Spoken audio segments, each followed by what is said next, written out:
What do you think is the key to achieving our goals, our success? Some people suggest things like hard work, focus, persistence. But research shows these are all byproducts of something else, something much more powerful that we can all develop. Your mind. You have to be able, like, if your mind starts getting anxious, okay, I know we're getting weird, it's time to work out. Okay, I know maybe we should meditate, maybe we should do this, maybe we should do that. Don't just keep scrolling. You gotta know when and when, but most people don't have that kind of self-control and discipline. Your mind has to be stronger than your feelings.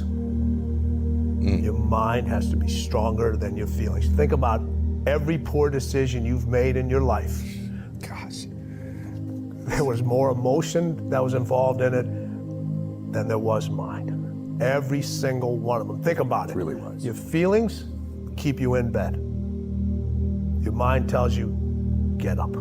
Our mind, it's a box of surprises, and you have to challenge yourself to be consistent. I repeat, sometimes it's hard. It's what many people say, you like to go to the gym every day. Of course no, it's not true. Nobody likes to go to the gym every day. But you have to do it. Probably yes, because your mental strength is coming from that. How you gain mental toughness, how you become the person you want to be, is constantly facing the things that you don't want to face. If you constantly run away from things that you don't want to face, how is there growth? Everything counts. Everything that you do counts. The biggest mistake that people make is they think that only what they want to count counts. No. When you read a book, when you listen to an audio program, when you go to a course, when you go to bed early and get up early and you work, it all counts. Say what you can do what you say. If you can't do it, don't say you can do it. Don't over-leverage yourself. Don't over-leverage a decision and then jump in and kind of dip a toe. I think I'll try it out. No, think if you're going to try it out beforehand, but when it's time to go, dive. Why? Because once the mind knows you're not going to quit something, it's going to try to find more.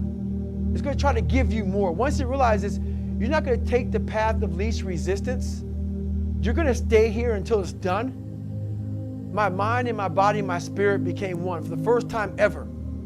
For the first time ever, it became one. And I went to a level that I never thought was humanly possible for myself or anybody else. Just when you think you can't take any more, that means you're about a third of the way to your limits as a human, as a species. Learning that as a young man or woman is a blessing, because what it means is you have the confidence that when things are hard, physically, emotionally, mentally, you realize, oh my God, I could take so much more and still be fine. And when I worked, my first job was at Morgan Stanley, an investment bank, and I was undereducated relative to my peer group. So I wasn't as skilled as my peer group. So I decided every Tuesday morning I was going to come into work and I wasn't going to leave till Wednesday night. And I'm like, I can do that. I'm physically really strong. I'm mentally really strong. And it sent a signal to the rest of the organization that I came to play. Develop that kind of grit and strength emotionally, physically, and intellectually. You're capable of it. You're just going to look back on that era and be like, just marvel at how out of control strong you are, both mentally and physically. He said, but imagine, if you will, being on your deathbed and standing around your bed, the ghost of the dreams, the ideas, the abilities, the talents given to you by life, but you, for whatever reason, you never pursued those dreams. You never acted on those ideas. You never used those gifts. And there they are standing around your bed looking at you with large angry eyes saying, we came to you, and only you could have given us life. And now we must die with you forever. And the question is, if you died today, what dreams, what ideas, what leadership, what books, what gifts will die with you? A very good friend that I lost recently, Miles Monroe, said, the wealthiest place on the planet is not in the Far East where there's oil in the ground. It's not in South Africa where there are diamond mines. He said the wealthiest place on the planet is the cemetery, because there you find potential never realized. There you find dreams never pursued. There you find people allow themselves to be imprisoned by fear and living a small life.